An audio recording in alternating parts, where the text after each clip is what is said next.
자, 오늘 우리가 볼 말씀은 계속해서 누가복음 17장에서 22장 말씀입니다.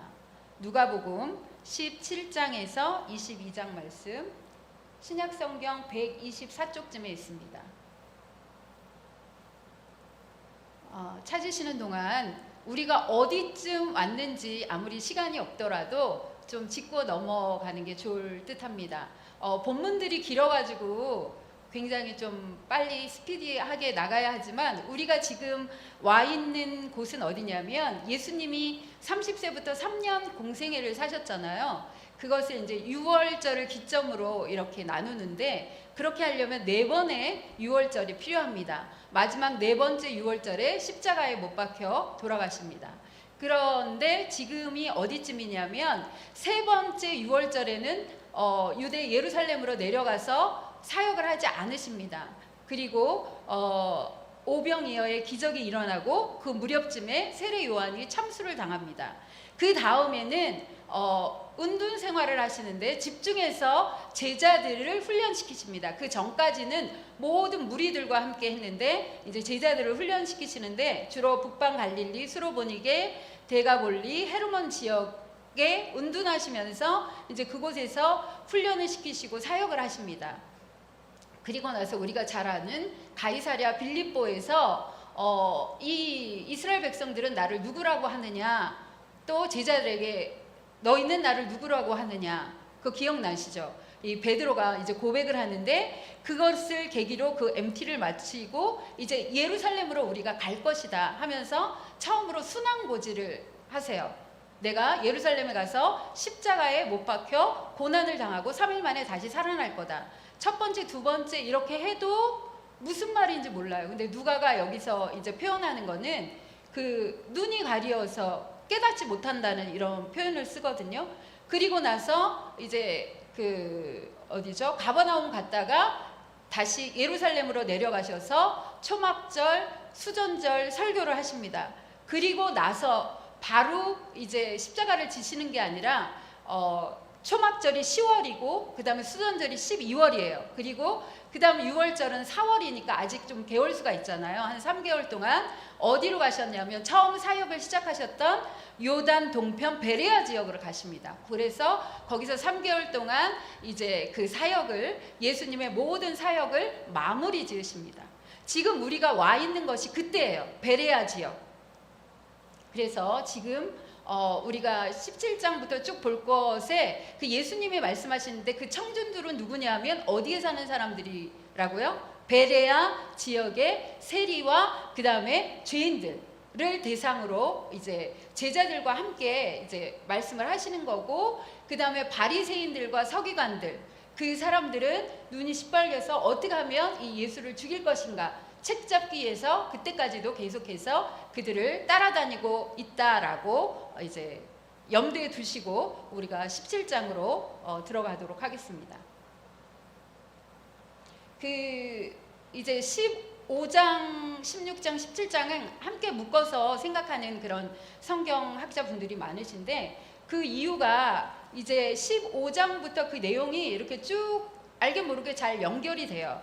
근데 이제 대상들이 누구냐면 15장에서도 보면 그 세리와 죄인들, 그 다음에 또 바리새인과 서기관들, 그 다음에 제자들, 16장은 제자들, 그 다음에 바리새인들, 17장도 제자들, 지금 이제 나오는데 제자들, 사도들 이렇게 쭉 이어져 갑니다. 이거는 딱 이제 그 바리새인만 딱 모아놓고 얘기하고 제자들만 딱 모아놓고 얘기한 것이 아니라 전체 많은 무리가 모였는데 그 중에 우리도 자식이 만약에 이제 많다, 뭐 옛날같이 5이다 아니면 지금 3이다 하면 첫째 아들한테 이렇게 같이 모였을 때도 너 큰아들 나한테 이렇게 했으면 좋겠고 이렇게 지켜줬으면 좋겠어, 막내 너는 이렇게, 이런 식의 지금 이렇게 말씀을 하고 계시다고 우리가 상상하면서 들어갔으면 좋겠습니다.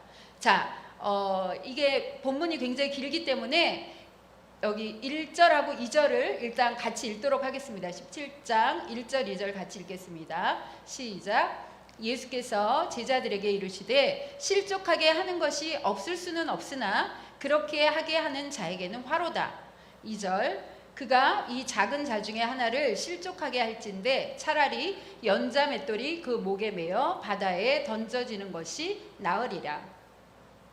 여기 지금 제자들에게 말씀하시는데 지금 예수님의 마음을 우리가 조금 가늠을 하고 가야 될 것이 뭐냐면 이제 3개월 후면 예루살렘에 들어가서 십자가를 지셔야 되고 예수님이 죽으시고 부활하고 승천하신 다음에는 이 제자들이 어떻게 해야 되나요? 이제 여기는 이제 전체 제자들이지만 사도들을 통해서 교회가 시작되고 예수님의 복음이 전파돼야 되기 때문에 예수님은 진짜 많은 것을 빨리 이제 마무리를 하시면서 다 가르쳐 주시고 싶은 그런 마음이시고 제자들은 어떠냐면 그 가이사랴 빌립보에서 예루살렘으로 내려가신다 했을 때 막 들떠 있는데 그 요한과 야고보가 자기 엄마까지 동원해가지고 막 치맛바람을 일으키잖아요. 그래가지고 서로 이렇게 대립하고 있어요. 그러니까 예수님의 나라가 임하면 자기네가 어느 위치를 차지할 것인가 지금 그 싸움을 계속 해오고 있는 거예요. 그런 이제 상황에서 예수님께서 말씀하시는 거죠. 제자들에게.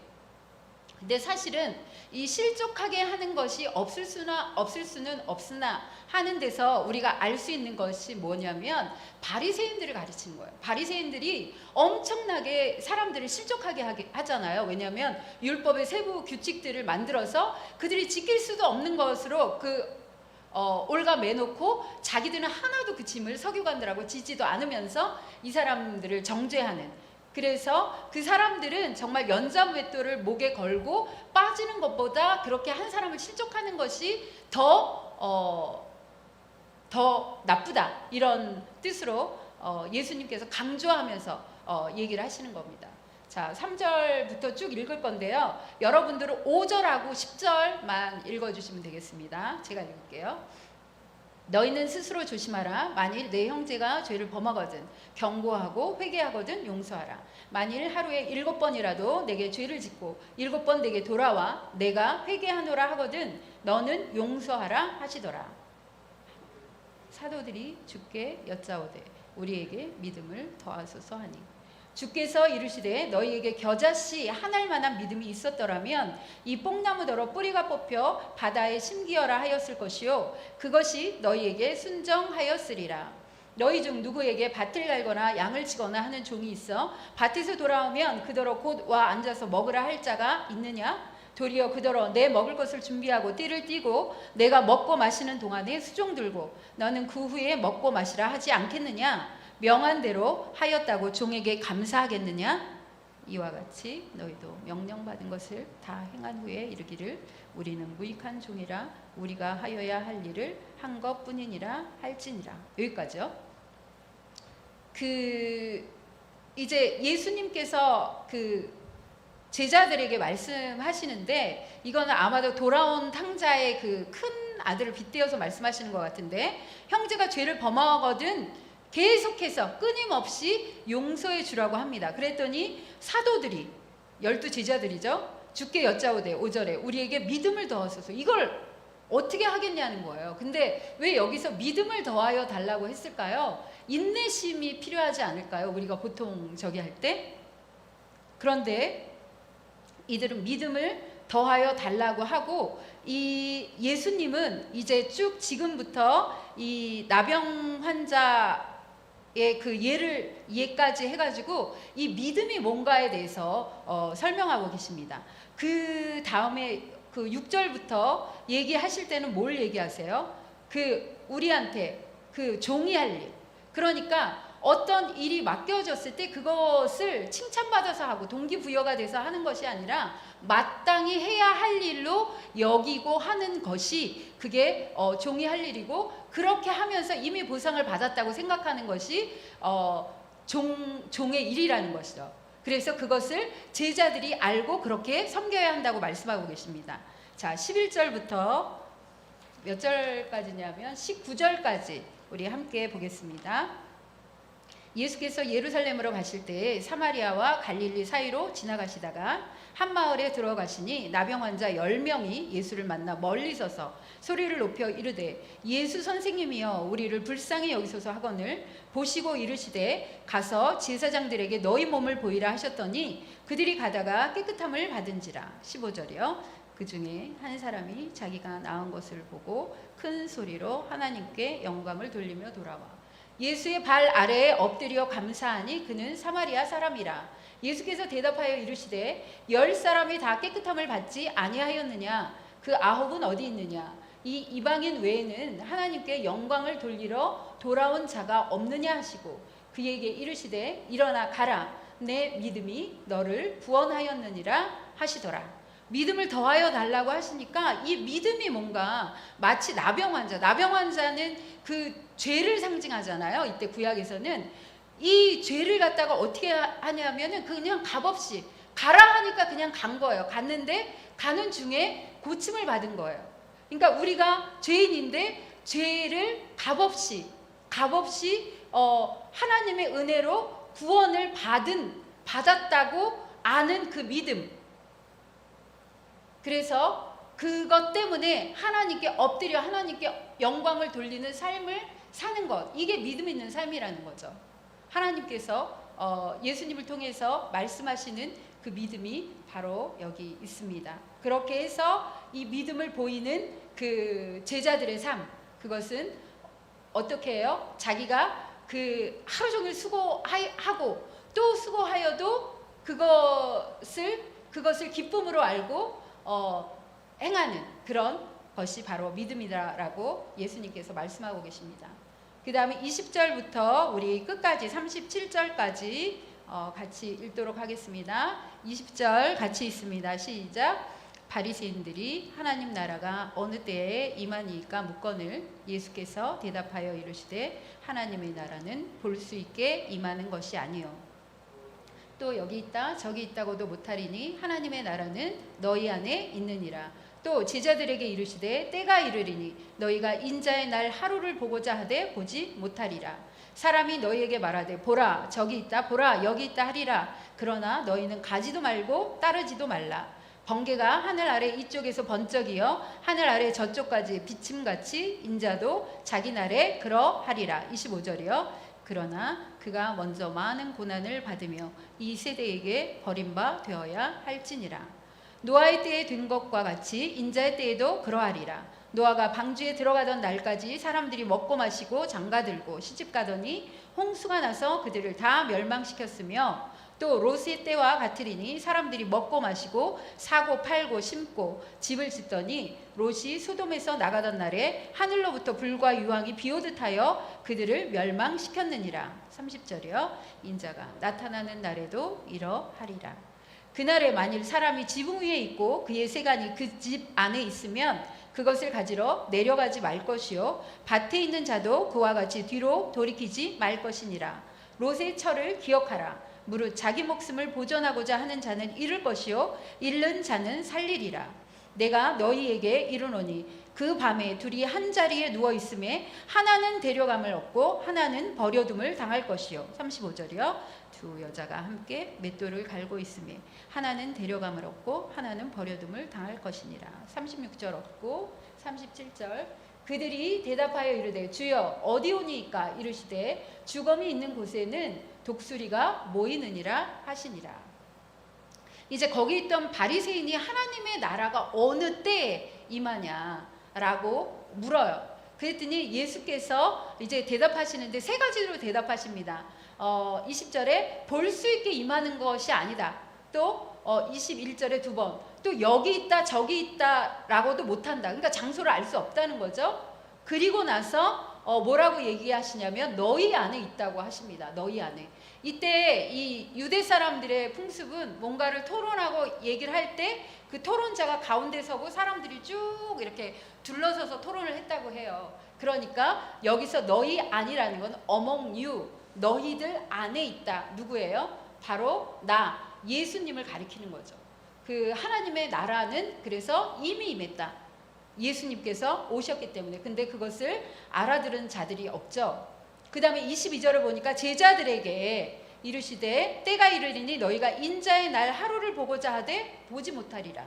인자의 날 하루, 예수님의 죽음을 나타내시는 거고, 그래서 승천하시기 때문에 육신적으로 부재할 것이다 라고 또 말씀하시는 겁니다. 그리고 24절에 보니까 번개가 하늘 아래 이쪽에서 번쩍이 하늘 아래 저쪽까지 비침같이 인자도 그날에 그러한다. 이건 무슨 얘기예요? 갑자기 그렇게 된다고 얘기하시면서 두 가지 비유를 얘기하시는데 노아의 때와 롯의 때를 말합니다. 두 가지 쭉 자세히 살펴봤으면 좋겠는데 그럴 시간이 없고, 그 노아의 때나 롯의 때에 사람들이 어떻게 했어요? 일상 루틴의 생활을 한 거예요. 먹고 마시고 장가들고 시집가고 했는데 홍수가 나서 멸망하고, 먹고 마시고 사고 팔고 심고 집을 지었는데 또 불과 유황이 비오듯 해서 망하고. 왜 그랬을까요? 이 사람들이 그것만 했기 때문이에요. 그것만 하고 하나님의 나라, 하나님의 말씀, 이것을 염두에 두고 살지 않았다는 거죠. 그 하나님께 등을 돌린 상태가 타락이잖아요. 그 타락한 상태로 그저 먹고 살고 시가고 장가가고 그것 자체가 죄가 되는 것이 아니라 하나님을 염두에 두지도 않고 하나님을 부르지도 않고 찾지도 않고 우선순위에 두지 않았기 때문에 이런 멸망이 임했다는 겁니다. 그래서 불시에 예수님이 오시는 날은 이렇게 임하고 미련하게 세상에 미련을 갖지 말라는 거예요. 32절에 롯의 철을 기억하라. 소금 기둥이 됐잖아요. 그리고 여기에 쭉 나오는데 두 여자가 함께 맷돌을 갈고 한 사람은 데려가고 한 사람은 뭐 이렇게 계속 얘기하는 것은 무슨 뜻이냐면 분명한 구분이 있다는 거예요. 구원과 심판이 뭐 이렇게 어중간한 게 없다라는 거죠. 사람들은 뭔가 이렇게 두루뭉실한 걸 되게 좋아하잖아요. 그게 없다는 거죠. 심판 주로 오실 때는 어떻게 해요? 심판할 자는 심판이고 구원할 자는 데리고 가신다는 것을 이야기하고 있습니다. 마지막 37절에 그들이 대답하여 이르되 주여 어디 오니까, 이걸로 딱 증명이 되죠. 하나도 못 알아들었다는 거. 어디로 임하지 않는다고 했는데 어디 오니까 대답하시니까 이르시되, 이렇게 물어보니까 대답하시면서 주검 있는 곳에는 독수리가 모이느니라. 이 말씀을 하시면서 반드시 일어날 일이라는 것을 말씀하신 거고요. 또 공식적으로 눈으로 또 볼 수 있게 가시적으로 임한다는 것을 이야기해 주십니다. 자, 누가복음 18장으로 가볼게요.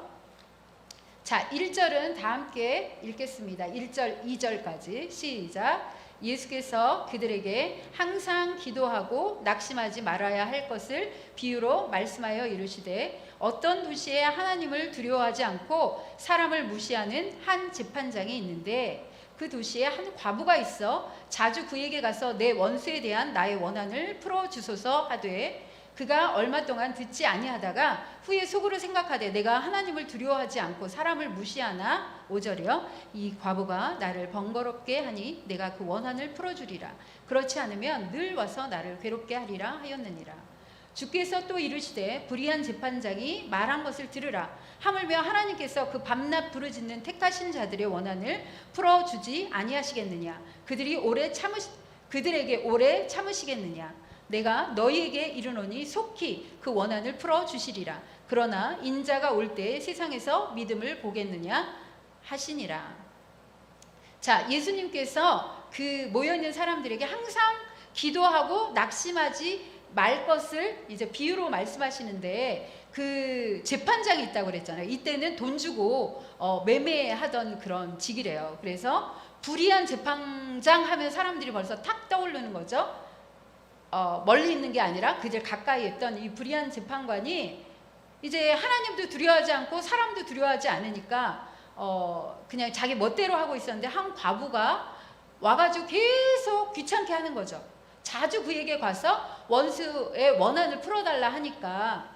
근데 한번 생각해 보세요. 이때 과부는 그 법정 증인이 될 수가 없어요. 그러니까 법정에 가서 재판관을 만날 일이 거의 없는 거예요. 그러면 이 과부는 자기의 그 친척이나 누구도 남자를 내세워서 이 과부를 도와줄 그런 남자가 하나도 없다는 거예요. 그러니까 완전히 고립되고 외롭고 그 다음에 힘든 그런 상태에 있는 과부가 이제 원한을 풀어달라고 계속 했을 때 얼마 동안은 당연히 불의하니까 듣지 않다가 딱 떠오르는 게 있죠. 이렇게 하다가 너무너무 귀찮아지는 거 아니야? 그래서 5절에 번거롭다라는 거는 이 눈 밑을 쳐가지고 이렇게 시퍼렇게 계속해서 쳐서 멍이 드는 상태. 또 명성과 인격을 더럽힌다라는 게 있대요. 계속 과부가 와서 이렇게 달라붙어가지고 계속 원한을 풀어달라 하니까 사람들이 이렇게 이상하게 보고 자기 명성에 누가 되겠죠. 그래서 이 재판관도 과부의 그런 청을 들어주거늘 하물며 하늘에 계신 내 아버지께서 안 들어주겠냐 이렇게 말씀하신 거거든요. 근데 우리가 오해하고 있는 거는 끈질기게 뭔가를 기도하면 들어주신다. 근데 그런 의미가 아니라 이 과부는 자기의 정당성이 있잖아요. 원한, 그러니까 자기가 정당하게 어떤 받아야 할 것을 못 받고 원한 산 것을 풀어달라고 하니까 우리도 정당함을 가지고 하나님께 나아가는데 기도하고 낙심하지 말라는데 초점이 있어요. 왜냐하면 우리 때 그래서 8절에 말씀을 하시거든요. 인자가 올 때 세상에서 믿음을 보겠느냐. 이것은 그 믿음을 변함없는 믿음으로 기도하면서 기다리면 혹 우리가 육신이 살아있을 때 보지 못하더라도 그것은 반드시 이루어진다. 왜냐하면 하나님의 때와 우리의 때는 다르기 때문에. 그러니까 어떻게 해요? 낭망하지 말고 항상 기도하라는 그 말씀입니다.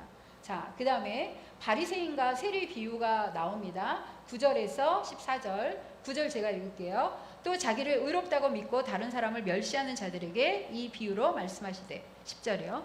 두 사람이 기도하러 성전에 올라가니 하나는 바리새인이요 하나는 세리라. 바리새인은 서서 따로 기도하여 이르되 하나님이여 나는 다른 사람들 곧 토색, 불의, 간음하는 자들과 같지 아니하고 이 세리와도 같지 아니함을 감사하나이다. 나는 일에 2번씩 금식하고 또 소득의 11조를 드리나이다 하고 세리는 멀리 서서 감히 눈을 들어 하늘을 쳐다보지도 못하고 다만 가슴을 치며 이르되 하나님이여 불쌍히 여기소서 나는 죄인이로소이다 하였느니라.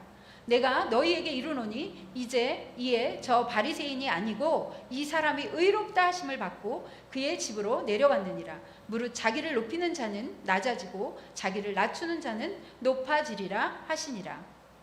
여기에서 우리가 이 모여있는 사람들이 되게 이런 말씀을 들으면서 지금 의아해하고 놀람을 감추지 못하거든요. 그 이유가 뭐냐면 이때 이 사회적 통념으로 그 바리새인은 의인이었어요. 왜냐하면 율법들을 지키잖아요. 그러니까 의인이었고 그 다음에 이 세리는 죄인이었어요. 왜냐하면 착취하고 그들의 그 사회적 통념에서 죄인으로 딱 된 거예요. 또 가난한 자도 죄인이었어요. 왜냐하면 율법을 지키러 갈 시간이 없는 거예요. 율법 그 상황에 따라서 그렇게 해야 할 때 그들은 먹고 살기 위해서 노동을 해야 했기 때문에 그들도 죄인인 거예요. 이런 사회적 통념이 있을 때 하나님께서 이 바리새인, 예수님께서 바리새인과 이 세리의 기도를 비교하시면서 누가 의인이라고 하셨어요? 바리새인이 의인이다라고 한 거예요. 그러니까 이 사람들이 지금 깜짝 놀라는 상태죠. 지금 자세히 더 볼 수는 없는데 진짜 하나님께서 우리에게 듣고 싶은 기도는 우리를 불쌍히 여겨달라는 이 기도예요. 왜냐하면 우리가 죄를 우리 힘으로 어찌할 수 없고 우리가 삶을 살아가는데 그 수많은 일들을 우리의 그 본성으로 우리가 감당할 수 없기 때문에 하나님께서 개입해 주시고 성령께서 우리에게 깨닫게 해 주시지 않으면 우리는 살아갈 수 없다. 그래서 하나님이 그런 우리를 보고 우리를 의롭다 하시잖아요. 그게 칭의잖아요. 그걸 가장 기뻐하신다는 거죠. 자, 그 다음에 15절 같이 읽습니다. 시작. 사람들이 예수께서 만져주심을 바라고 자기 어린 아기를 데리고 오매 제자들이 보고 꾸짖거늘 예수께서 그 어린 아이들을 불러 가까이 하시고 이르시되 어린 아이들이 내게 오는 것을 용납하고 금하지 말라. 하나님의 나라가 이런 자의 것이니라. 내가 진실로 너희에게 이르노니 누구든지 하나님의 나라를 어린 아이와 같이 받아들이지 않는 자는 결단코 거기 들어가지 못하리라 하시니라. 제자들이 왜 이렇게 어린 아이들을 내쳤을까요? 왜냐하면 이들 지금 붕 떠 있는 상태라고 그랬잖아요. 이제 예루살렘에 가서 예수님의 나라가 임하면 자기들이 한 자리 차지하실 거고 예수님은 왕이신데 어찌 하찮은 어린아이들이 와서 예수님을 괴롭게 하랴 이렇게 했던 거죠. 하지만 예수님께서는 어린아이와 같지 아니하며 어린아이와 같다는 것은 다 뭐 이렇게 변할 수도 있는데 그 뭐냐면 부모님이 돌봐주지 않으면, 주 양육자가 돌봐주지 않으면 이들은 살아갈 수가 없잖아요. 그거요. 하나님이 우리의 주 양육자 되심과 같이 하나님께 붙어 있지 않으면 살 수 없다고 고백하는 자만이 하나님 나라에 들어갈 수 있다라는 것입니다. 자, 그 다음에 부자 관리에 대한 이야기가 18절에서 30절까지 나옵니다. 18절 제가 쭉 읽을게요. 어떤 관리가 물어 이르되 선한 선생님이여 내가 무엇을 하여야 영생을 얻으리이까. 예수께서 이르시되 내가 어찌하여 나를 선하다 일컫느냐. 하나님 한 분 외에는 선한 이가 없느니라. 20절이요. 내가 계명을 안 하니 간음하지 말라, 살인하지 말라, 도둑질하지 말라, 거짓 증언하지 말라, 내 부모를 공경하라 하였느니라. 여짜오되 이것은 내가 어려서부터 다 지켰나이다. 예수께서 이 말을 들으시고 이르시되 내게 아직도 한 가지 부족한 것이 있으니 내게 있는 것을 다 팔아 가난한 자들에게 나눠주라. 그리하면 하늘에서 내게 보화가 있으리라. 그리고 와서 나를 따르라 하시니 그 사람이 큰 부자이므로 이 말씀을 듣고 심히 근심하더라. 예수께서 그를 보시고 이르시되 재물이 있는 자는 하나님의 나라에 들어가기가 얼마나 어려운지. 25절이요. 낙타가 바늘귀로 들어가는 것이 부자가 하나님의 나라에 들어가는 것보다 쉬우니라 하시니. 듣는 자들이 이르되 그런즉 누가 구원을 얻을 수 있나이까. 이르시되 무릇 사람이 할 수 없는 것을 하나님은 하실 수 있느니라. 베드로가 여짜오되 보옵소서 우리가 우리의 것을 다 버리고 주를 따랐나이다. 이르시되 내가 진실로 너희에게 이르노니 하나님의 나라를 위하여 집이나 아내나 형제나 부모나 자녀를 버린 자는 함께 있습니다. 현세에 여러 배를 받고 내세에 영생을 받지 못할 자가 없느니라 하시니라. 자, 이제 부자 청년이고 관리이고 한 사람이 와서 어떻게 무엇을 하여야, 벌써 질문부터가 그렇죠. 무엇을, 그러니까 구원이 행위에 딸려 있다라는 듯이 그렇게 물을 때 이제 다른 복음서에서는 그를 사랑하여, 그러니까 예수님께서 되게 사랑스러운 눈으로 가서 네 재산을 다 팔고 나를 따르라 하는데 재산이 많으니까 고민하면서 가죠. 그것을 보고 예수님이 부자가 하나님 나라 들어가기가 얼마나 어려운지 25절에 낙타가 바늘귀, 이것은 대충 그 예루살렘 성전문의 그 쪽문이라고 그래요. 그 성문이 닫히면 그 쪽문으로 들어가는데 보통 장사하는 사람들이 낙타의 짐을 많이 실잖아요. 그 쪽문으로 들어가려면 그걸 다 내리고 애써서 들어가야 되잖아요. 이걸 말씀하시는 거예요. 이렇게 어렵다 라고 얘기하십니다. 근데 이 듣고 있는 사람들이 이것을 이해했을까요? 아까도 말씀드렸지만 사회적 통념이라는 게 있다고 그랬잖아요. 그래서 부자들은 당연히 천국에 들어가는 거라고 그랬어요. 유대인으로서 율법을 지키지, 그러니까 일부러 지키지 않는 자는 없었잖아요. 마음이 없었지. 다 성전에 가서 예배를 드리고 했는데 이 부자들은 그 율법의 그 준수 사항을 다 지킬 수 있는 환경을 가지고 있었어요. 돈도 있었어요. 그렇기 때문에 그들은 당연히 하나님 나라에 들어가는 것으로 알았던 거예요. 그러니까 베드로가 너무 이상해서 확답을 듣고 싶은 거죠. 그러면 우리들은 어떻게 됩니까? 모든 것을 버리고 하나님을 따른 자는 어떻게 됩니까? 그랬더니 하나님이 대답을 해주시는 거예요. 이런 그 되물음이 나온 것이 이 사회적 통념 때문에 부자는 당연히 하늘나라에 들어간다라고 생각했기 때문이라는 거죠. 그 다음에 31절부터는 이제 순환거지를 누가복음에서는 9장에서 2번 하시고 여기서 3번째 그렇게 순환을 받으시고 십자가에 못 박혀 죽으실 것을 말씀하십니다. 31절 제가 읽겠습니다. 예수께서 12제자를 데리시고 이르시되 보라 우리가 예루살렘으로 올라가노니 선지자들을 통하여 기록된 모든 것이 인자에게 응하리라. 인자가 이방인들에게 넘겨져 희롱을 당하고 능욕을 당하고 침뱉음을 당하겠으며 그들은 채찍질하고 그를 죽일 것이나 그는 3일 만에 살아나리라 하시되 34절 한번 같이 읽어볼게요. 시작. 제자들이 이것을 하나도 깨닫지 못하였으니 그 말씀이 감추었으므로 그들이 그 이르신 바를 알지 못하였더라. 이게 이제 오순절 그 마가의 다락방에서 성령님이 오셔야지 제대로 이 감추었던 것이 드러나고 막혔던 것이 풀려지는 그런 역사가 일어납니다. 자, 35절 같이 읽겠습니다. 맹인을 고치십니다. 시작. 여리고에 가까이 가셨을 때에 한 맹인이 길가에 앉아 구걸하다가 무리가 지나감을 듣고 이 무슨 일이냐고 물은데 그들이 나사렛 예수께서 지나가신다 하니 맹인이 외쳐 이르되 다윗의 자손 예수여 나를 불쌍히 여기소서 하거늘 앞서가는 자들이 그를 꾸짖어 잠잠하라 하되 그가 더욱 크게 소리질러 다윗의 자손이여 나를 불쌍히 여기소서 하는지라. 예수께서 40절이요 시작. 예수께서 머물러 서서 명하여 데려오라 하셨더니 그가 가까이 오매 물어 이르시되 내게 무엇을 하여 주기를 원하느냐 이르되 주여 보기를 원하나이다. 예수께서 그에게 이르시되 보라 내 믿음이 너를 구원하였느니라 하시매 곧 보게 되어 하나님께 영광을 돌리며 예수를 따르니 백성이 다 이를 보고 하나님을 찬양하니라. 자, 여기 여리고에 이제 가까이 가셨다는 말이 그 암시하듯이 34절 거기서 베레아 요단 동편 베레아 사역이 끝납니다. 이제 그리고 요단을 건너서 여리고에 가까이 갔을 때 이제 그 마가복음에 보면 디메오의 아들 바디메오 이야기로 나오거든요. 평행 복음이고. 그런데 또 마태복음에 보면 두 명의 맹인이 시각장애인이 등장합니다. 꼭 같은 내용인지 아닌지는 모르지만 우리의 그 핵심을 알 수가 있습니다. 다윗의 자손 예수라고 불렀다는 거죠. 다윗의 언약을 타고 오시는 메시아로 그를 인정했고 보기를 원하는 그 믿음이 인정되어서 눈을 뜨게 됐고 이때는 굉장히 사람들이 놀라는데 왜 그러냐면 구약에는 죽은 자를 살린 선지자는 있어도 눈을 뜨게 한 자는 없었어요.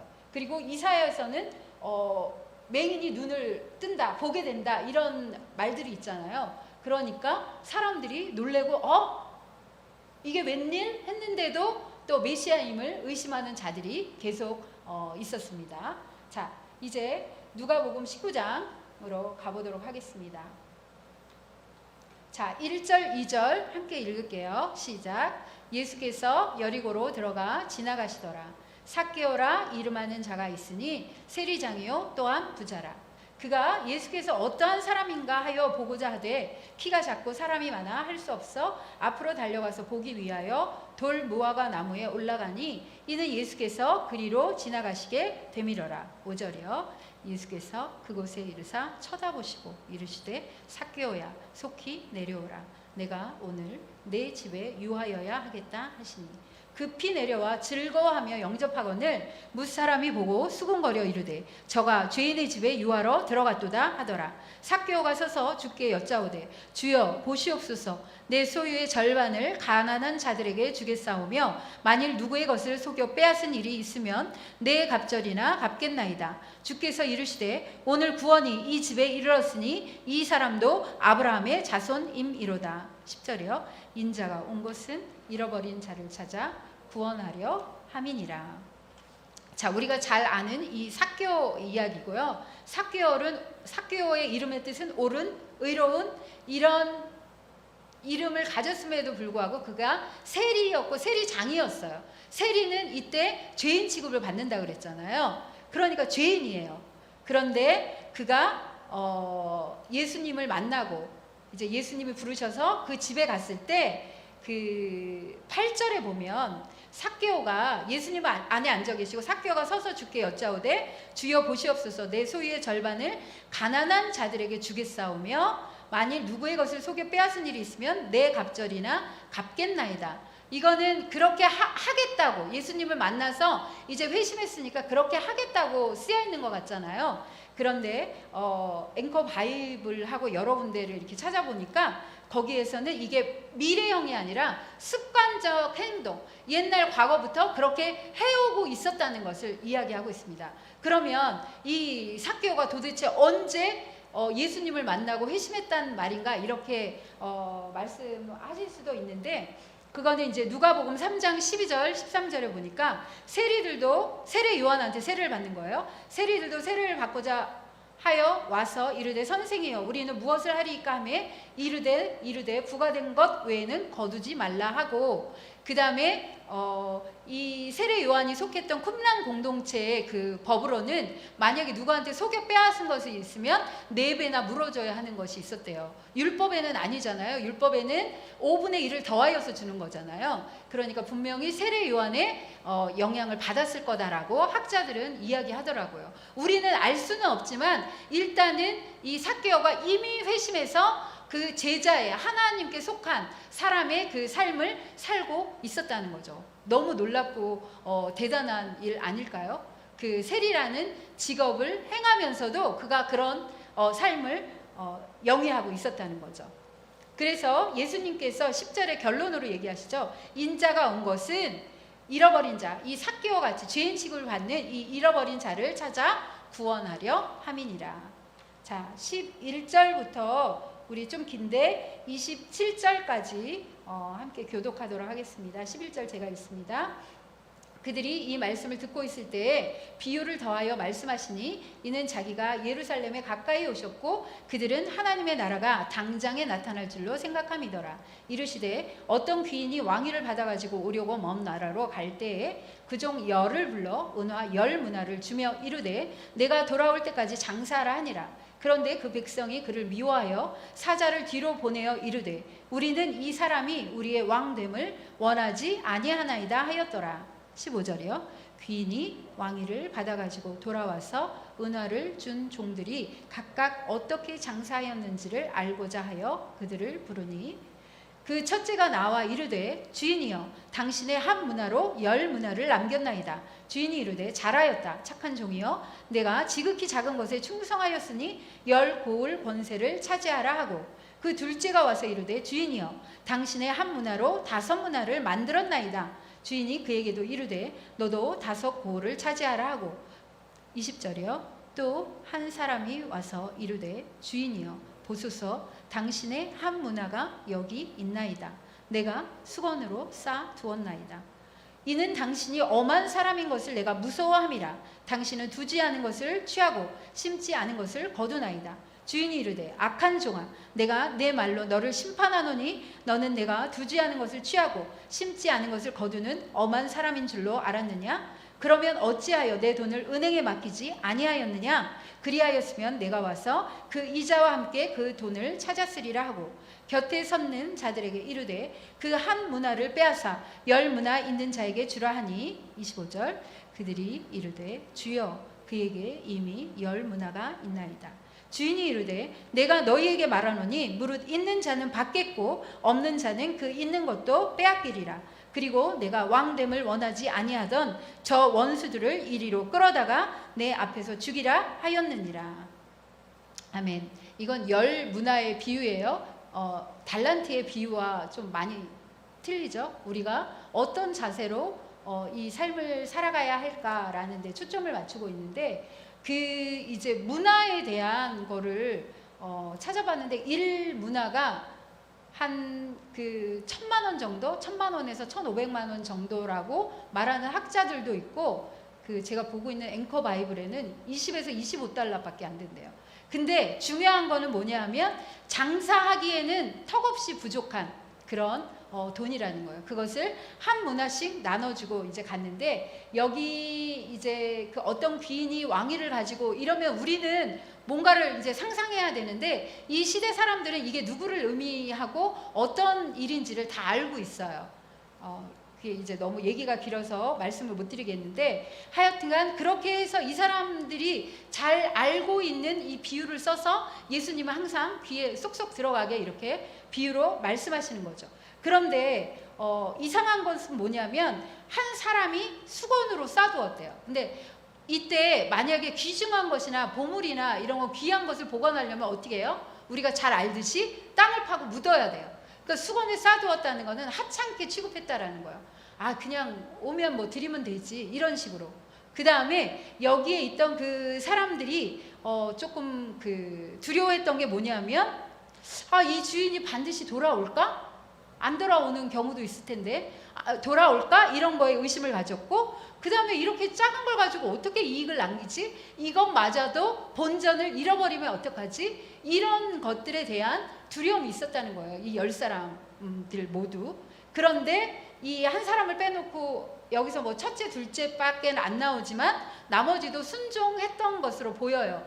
그리고 더 획기적인 것은 이 수건에 싸두었던 그것을 하찮게 여겼던 그 사람도 뭐 이게 밖에 내보내고 뭐 슬피 울며 이를 갈미 있으리라 이렇게 하지 않잖아요.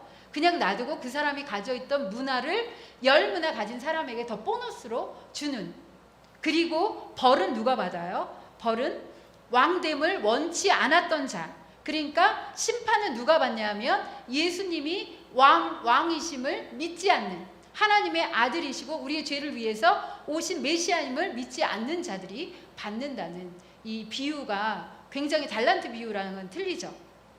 이렇게 말씀하셨고요. 그 다음에 이제 예루살렘을 향하여서 가시면서 볼게요. 28절에서 39절까지 보겠습니다. 28절 예수께서 이 말씀을 하시고 예루살렘을 향하여 앞서서 가시더라. 감람원이라 불리는 산 쪽에 있는 벳바게와 베다니에 가까이 가셨을 때에 제자 중 둘을 보내시며 30절이요 이르시되 너희는 맞은편 마을로 가라. 그리로 들어가면 아직 아무도 타보지 않은 나귀 새끼가 매어 있는 것을 보리니 풀어 끌고 오라. 만일 누가 너희에게 어찌하여 푸느냐 묻거든 말하기를 주가 쓰시겠다 하라 하시매 보내심을 받은 자들이 가서 그 말씀하신 대로 만난지라. 나귀 새끼를 풀 때에 그 임자들이 이르되 어찌하여 나귀 새끼를 푸느냐 대답하되 주께서 쓰시겠다 하고 35절이요 그것을 예수께로 끌고 와서 자기들의 겉옷을 나귀 새끼 위에 걸쳐놓고 예수를 태우니 가실 때에 그들이 자기의 겉옷을 길에 펴더라. 이미 감람산 내리막길에 가까이 오심에 제자의 온 무리가 자기들이 본 바 모든 능한 일로 인하여 기뻐하며 큰 소리로 하나님을 찬양하여 이르되 찬송하리로다. 주의 이름으로 오시는 왕이여 하늘에는 평화요 가장 높은 곳에서는 영광이로다 하니 무리 중 어떤 바리새인들이 말하되 선생이여 당신의 제자들을 책망하소서 하거늘 40절이요 대답하여 이르시되 내가 너희에게 말하노니 만일 이 사람들이 침묵하면 돌들이 소리 지르리라 하시니라. 가까이 오사 여기까지요.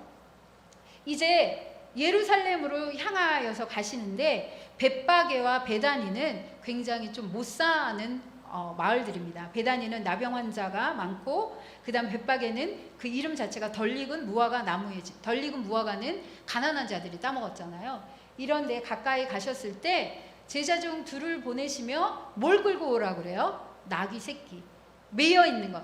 이때 모르겠어요. 예수님이 그렇게 의도하신 건지 모르지만 예수님은 진짜 뭐 짐승 새끼 하나도 매여 있는 것을 못 보시고 그것을 속박에서 풀러 오시는구나. 저는 그런 느낌을 받았거든요. 그래서 매여 있는 것을 풀고 오라고 하고 예수님의 말씀대로 다 이루어집니다. 이것은 하나님의 말씀, 구약 스가랴 선지자의 말씀을 이루려 하신 거죠. 스가랴 9장 9절 제가 읽어드릴게요. 시온에 따라 크게 기뻐할지어다. 예루살렘에 따라 즐거이 부를지어다. 보라 내 왕이 내게 임하시나니 그는 공의로우시며 구원을 베푸시며 겸손하셔서 나귀를 타시나니 나귀의 작은 것 곧 나귀 새끼니라. 이 겸손이란 말은 막 우리가 보통 쓰는 그런 겸손이 아니라 하나님과 동등되면서도 육신을 입고 오신 그 겸손을 얘기하는 거예요. 낮아짐, 롤리, 낮아졌다는 것을 얘기하십니다. 그렇게 했을 때 사람들이 이제 막 그 호산나 하고 막 자기의 겉옷을 펴잖아요. 그래서 예수님이 이런 퍼포먼스 가운데 들어오는데 바리새인들은 어떤 눈으로 봤냐는 거죠. 사람들은 기뻐하고 막 하늘의 영광이요 이렇게 찬양을 하는데 바리새인들은 제자들을 책망해 달라고 해요. 왜냐하면 이 바리새인들은 이 예수를 죽일 거에 초점을 맞고 지금까지 쫓아다니잖아요. 그러니까 진짜 그 왕으로 오실 거면 들어오실 거면 정치범다운 그런 면모로 예루살렘 성에 입성하길 바라는 거죠. 본디오 빌라도가 이제 얼마 전에 입성했는데 그것까지는 못하더라도 완전히 뭔가를 확 뒤집어 놓는 그런 정치범의 모습으로 왔으면 좋겠는데 그게 아니라 너무나 그냥 보면 우스꽝스럽잖아요. 아무도 타보지 않은 어린 나귀 새끼를 타고 그것도 그 뭐 레드카펫이 아니라 그냥 겉옷을 이렇게 깐 그곳으로 들어오시니까 그렇게 생각했고, 그러면 로마 병사들은 어떻게 생각했을까요? 아, 이거 별일 아니구나, 그냥 종교 행사구나, 아무 위협도 되지 않았다는 거죠. 이것을 보면서도 각자 다 딴 생각을 하는 게 보이셨으면 좋겠습니다. 자, 이제 40절부터 44절까지 40절 같이 읽겠습니다. 대답하여 이르시되 내가 너희에게 말하노니 만일 이 사람들이 침묵하면 돌들이 소리 지르리라 하시니라. 가까이 오사 성을 보시고 우시며 이르시되 너도 오늘 평화에 관한 일을 알았더라면 좋을 뻔하였거니와 지금 내 눈에 숨겨졌도다.